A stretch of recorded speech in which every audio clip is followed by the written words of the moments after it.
warahmatullahi wabarakatuh. Salam sejahtera. Tabe selamat lingun nalatai, salam sujud karendem malempang. Nah, kawan pari semandia yang menyukai banget dan YouTube-nya Edi Wirantian Intan. Sekarang saya akan menyambung cerita saya, pengalaman pribadi saya. Saya ditemani sama Mbak Ellen Saraswati Ginting, seorang lawyer. Jangan lupa ya, subscribe dia juga. Dan punya saya jangan lupa juga di subscribe. Oke. Jadi gini nih, saya akan menceritakan menyambung masalah yang kemarin Mbak Ellen, pengalaman pribadi saya. Jadi ini saya menceritakan pertama kali saya melaksanakan ritual. Sewaktu saya jadi seorang spiritual pertama kali Mbak Ellen. Saya itu pertama kali melaksanakan ritual, saya itu tidak mengerti apa aja yang dibutuhkan. Ya, saya tidak mengerti. Tapi semua itu datang dari mimpi. Seandainya ada yang kurang, dikasih tahu saya buat lewat mimpi. Nanti ada yang kurang, saya dikasih tahu lewat mimpi. Dan saya membuat ketupat pun, saya lewat mimpi dulu, baru saya bertanya sama om saya. Om saya adalah seorang basir di Kalimantan Tengah, di Palangkaraya, seorang basir. Jadi kayak tetua untuk ritual-ritual. Jadi saya bertanya, dan dia mengatakan sama saya, dan dia mengajarkan buat saya. Jadi saya melaksanakan ritual. Saya pertama dengan hati saya kayak merasa ada satu bentrok di dalam diri. Satu sisi saya seorang muslim, saya melakukan ini salah apa enggak gitu Mbak Ellen. Tapi saya bertanya dengan ulama lagi. Ulama saya mengatakan kepada saya bahwa itu tidak masalah. Yang penting kamu melakukan ritual ini, kamu menyembah mereka, atau kamu mau bersujud meminta sama mereka, atau mau mengapain. Saya bilang, tidak, saya melakukan ini karena memang kewajiban saya sebagai orang Dayak, kewajiban saya kepada leluhur saya, ucapan terima kasih saya kepada leluhur saya, karena ini adat istiadat. Dia bilang, itu adat istiadat kamu. Adat, ikutilah adat. Kecuali seandainya kamu memakan babi, kamu kan muslim, tidak boleh. Larangan itu.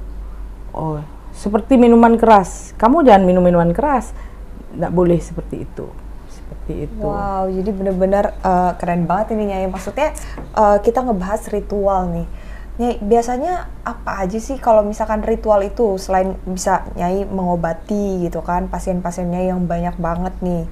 Terus biasanya ritual itu untuk apa aja sih Nyai? Kalau keperluan orang kah? Atau bisa untuk jodoh misalnya yang dikerjain jadi auranya nggak ada, atau gimana sih itu Nyai penjelasannya? Jadi gini, ada kita ritual Mbak Ellen, memang ritual untuk leluhur. Kadang-kadang saya berhajat, bernazar, saya lakukan ritual. Saya ke Pasah Petahu, saya lakukan ritual. Saya ke sana memberi sesajen, saya ritual, saya mengikuti adat istiadat. Tapi saya juga dengan membawa tetua adat lagi, yang mereka memang beragama Keharingan, yang beragama Hindu Keharingan ya. Jadi mereka yang melakukan ritual, mereka yang memulai dari setelah itu, bila selesai upacara mereka, baru saya memakai ritual saya, upacara saya, seperti itu Mbak Ellen. Oh, jadi emang benar-benar untuk ada yang dihajatkan gitu. Ada yang dihajatkan. Najar ya. ya. Najar dari pasien pun saya kadang-kadang memakai, tapi itu tergantung kasus Mbak Ellen, seperti itu. Tapi ada kejadian Mbak Ellen, saya melakukan ritual. Waktu saya ritual, saya melihat ada sesuatu yang saya lihat dari sebelah Pasah Petahu. Ada satu benda. Akhirnya saya kira itu apa? Ternyata itu ada satu benda keluar dari tanah. Dan itu benda itu saya simpan sampai sekarang. Itu benda keramat juga yang diberikan dari penjaga Pasah Petahu itu. Ya. Nyai, mungkin ada sebagian sahabat-sahabat Nyai di sini kemarin belum nonton mungkin video kita yang sebelumnya. Pasah Petahu itu adalah keramat untuk penjaga kampung atau suatu tempat posisi yang ada keramatnya. Biasanya di situ dibangunlah sama orang Dayak itu, seperti Pasah Petahu. Jadi mereka bisa memberikan sesajen di dalam situ. Mereka ritualkan di situ, seperti itu Mbak Ellen. Dan kita pun tidak sembarangan ritual. Memasang Pasah Petahu pun tidak sembarangan. Biasanya kita dengan ritual adat kita menyembelih ayam, babi, sapi, itu seperti itu. Dan itu pun nanti akan ada balian seperti itu. Ada balian yang mereka akan melakukan ritual untuk membangun itu. Itu biasanya 3 hari Mbak Ellen, ritual itu. Biasanya 3 hari mereka ritual itu. Benar-benar total banget ya Nyai ya? Iya, total. Memang seperti itu. Kalau kita orang Kalimantan, kalau orang Dayak seperti Dayak, hampir semua orang Kalimantan, orang Dayak itu pasti total. Kepada leluhur mereka pasti total. Wow, benar-benar. Dan karena itulah, mistisnya di Kalimantan itu terlalu kuat. Kenapa? Sangat kental ya Nyai? Sangat kental dan kuat. Kenapa? Karena mereka totalitas kepada leluhur itu sangat luar biasa. Sama seperti orang Bali. Orang Bali pun juga sama seperti itu. Totalitas mereka kepada leluhur mereka pun sama. Dengan adat mereka pun sama, hampir sama. Makanya Dayak dan Bali mereka ritualkan tuh hampir sama. Kenapa? Mereka totalitasnya luar biasa. Ya benar-benar, makanya siapapun sebenarnya bisa aja gitu datang ke Kalimantan untuk sebenarnya melihat ritual itu. Boleh nggak sih sebenarnya Nyai? Boleh banget. Banyak, boleh. Banyak juga yang kadang-kadang Mbak Ellen, saya ada juga sahabat-sahabat saya yang pergi ke Kalimantan ikut melihat ritual yang saya lakukan seperti itu. Itu Mbak Ellen, pertama sekali saya melakukan ritual, saya ketemu dengan makhluk astral atau dengan penjaga-penjaga pasah petahu. Saya pertama itu kagum dan takut. Tetap ya? Oh tetap takut. Kagum dan takut. Takutnya apa?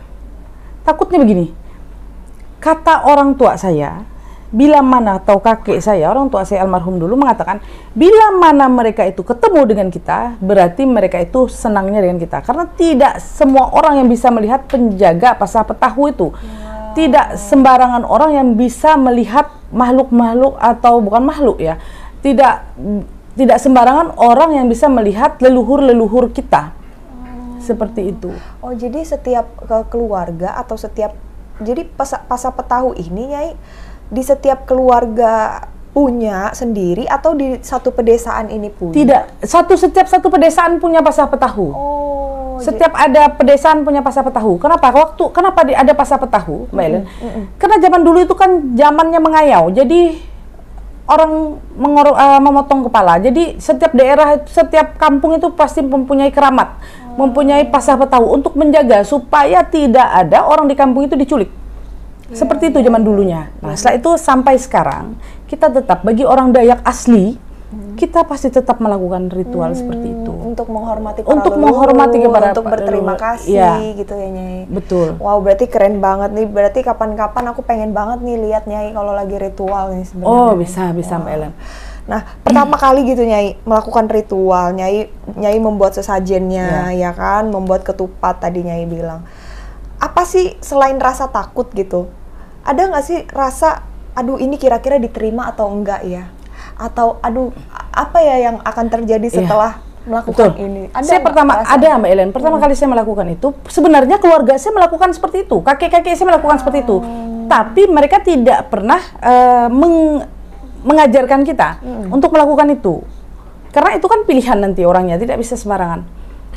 Waktu saya melakukan itu, ada merasa, apakah ini udah cukup?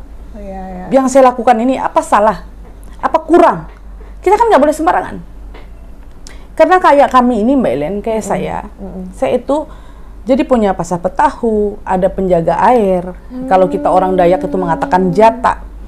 Nah, jadi kayak jata, itu kan kita ada posisi-posisi, setiap ada jata penjaga kita. Setelah itu kita punya penjaga di atas tanah. Banyak macam. Jadi saya Mbak Ellen, pertama kali saya melakukan ritual untuk di air, saya bingung. Saya memberikan satu persembahan. Ada om saya juga yang melakukan pertama kali, memanggil mereka, dan dia mengatakan bahwa saya akan memberikan persembahan saya kepada mereka. Waktu saya menyimpan tampah ke dalam air, Mbak Ellen percaya nggak? Kalau tampah itu kan kalau biasanya pasti mengapung dia.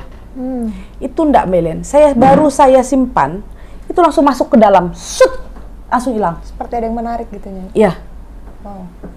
Ini udah mulai masuk ke durasi-durasi yang membuat bulu kuduk merinding nih kayaknya. Waktu itu langsung masuk Mbak Ellen.